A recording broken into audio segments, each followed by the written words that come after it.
I'll go first, I guess. I'm Payman Parham Al-Awadi, and I'm one of the co-founders of Wild Peeta. A little bit about myself. 34 years old. I have a marketing background. I just recently left my permanent job to 100% focus on Wild Peeta a few months ago, and so I have to spend every day with this guy, unfortunately. But it's great. I'm loving it so far. My name is Mohammed Barham Al-Awadi. I won't tell you my age. 37.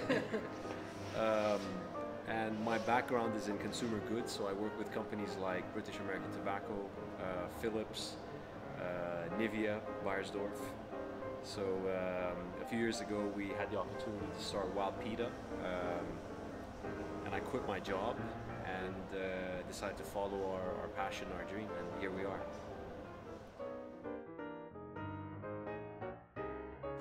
It actually has taken a long time. I mean, to begin with, the shawarma sandwich, we grew up with it, so it's something that we've loved as long as we can remember. And probably in the year 2000, we were thinking to ourselves when they were eating shawarma, and we said, why do we only have these two sauces of shawarma? Why is there only tahina and garlic mayonnaise? Why can't there be like an Italian or a French or a Thai satay shawarma? At the same time, we looked around the world. I mean, we're passionate about food, and we said, how has the hamburger and the pizza and sushi grown around the world? Everybody in the world knows those things. And why can't we make the shawarma like one of those around the world? And that was basically the birth of the idea of Peeta. And that was a while ago. That was in the year 2000, so that's 11 years ago. And we only managed to actually open in 2009, so it took quite a bit of time to actually get it up and running. Yeah, if you trail back and look at what date we registered our website, wildpeeta.com, it was a long time ago.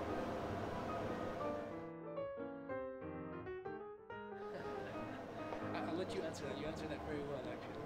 I mean, yeah, go ahead. That's a good one. Thank you for dodging that question.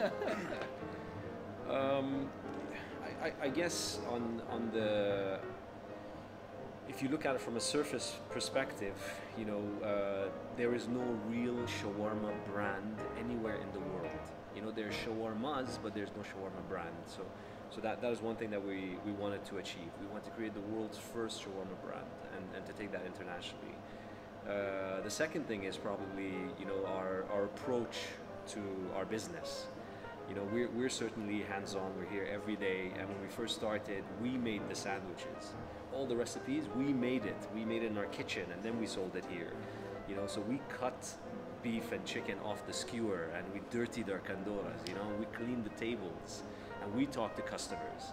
And it all happened. I remember when the economy was just crashing, and then Wild Peeta's just starting, right? And I remember, we'd clean and we'd go outside and we had a broom and we'd be cleaning outside in a kandora, and cars would drive by and stop and look at us and say, what the hell's going on over here? Dubai must really be in trouble for these Emiratis to be brooms in their hands cleaning the streets. What's going on over here? But I joke about it, but I mean, we're very hands-on.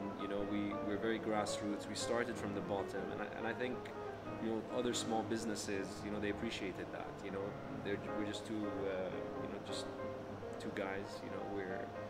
We have a passion for what we do, and certainly I think our story is interesting, and the struggles that we've had as a small business, and us sharing that on social media, which is the other turning point in our lives.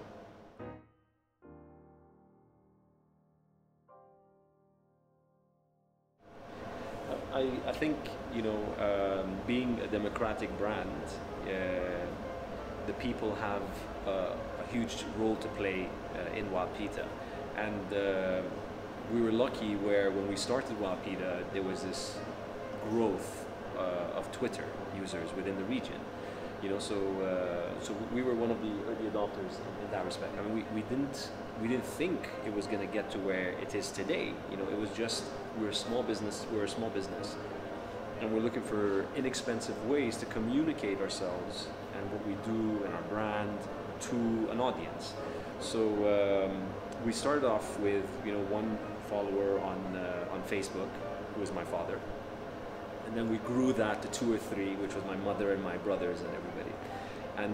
And over time, we start to get just like random people who heard about us, and we'd have conversations with that person, and I remember we never wanted to talk about how great our brand was or how great our food was or any of that stuff. We just talked about our daily struggles as a small business and things that genuinely interested us. And I think the very few followers that we had at the beginning appreciated that. They didn't feel like it was like junk mail being sent to them. So 1 grew into 2, 2 grew into 4, and so forth and so forth.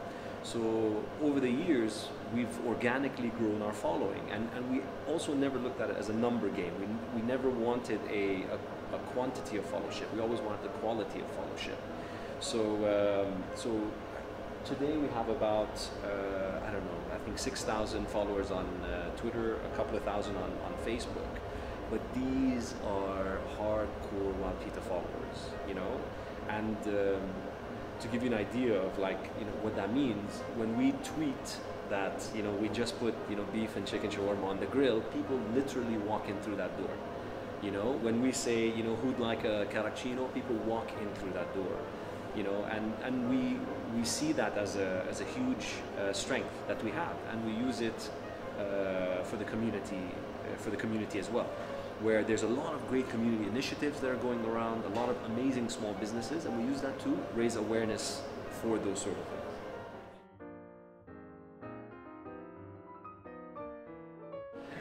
Okay, as the more mature one,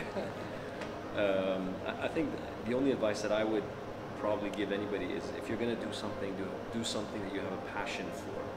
Do something that you love. I mean, there are a lot of great ideas out there. There are a lot of cool things out there that you can do. But I think what will sustain you and give you the deepest pleasure and the most happiness is to do something that you have a passion for, whatever that is. I'll add one more thing, which I forgot now. Sorry. I'm so profound, man. I just blow you away. No, I mean that's certainly something that's worked for us. I mean, all of this actually happened. Things happen for a reason, as they say. Mohammed and I are both trained in hospitality, when we never thought that we'd actually open a restaurant. So I'm trained in Hilton, and Mohammed's trained in Intercontinental, never thinking that we'd actually go into the restaurant business. And when we came back from the US, where we studied, we actually got into cooking. So we started, cooking at home. We're not professional chefs, but we just love it.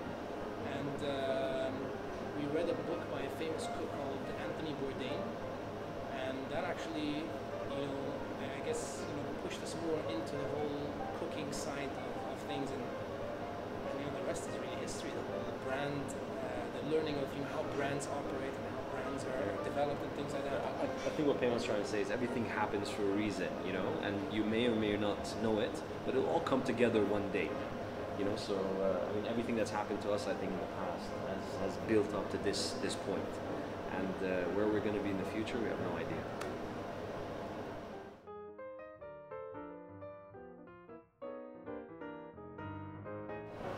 Initially when we thought about the concept, we were always thinking global. So we were always thinking how to take this brand, outside of the UAE, and therefore we were always looking for the most, correct word across the world. And we came up with the word pita, which is what the Lebanese bread or Arabic bread that's used for shawarma is most known for in most corners of the world. That made a lot of sense. So we took that word, and initially. We say Lebanese, but it could be Greek, it could be. Could be, yeah. Right? Yeah, Turkish. Against that. Yeah, over here we call it Lebanese bread. So we'll give some props to the Lebanese. They built the equity here. Yeah. But we also spelled it differently because a lot of people didn't pronounce pita properly. They'd say pitta, and we want people to spell it pita. So we changed the spelling, and we've actually registered the P-E-E-T-A. That's one. And initially it was just that word. And while we were actually doing the business plan and things like that, one of our family members came up and was like, this idea is crazy. It's really wild. And we just sort of used that word wild with it because we felt it would be a lot better to have an adjective there. And that's what it is today. Yeah.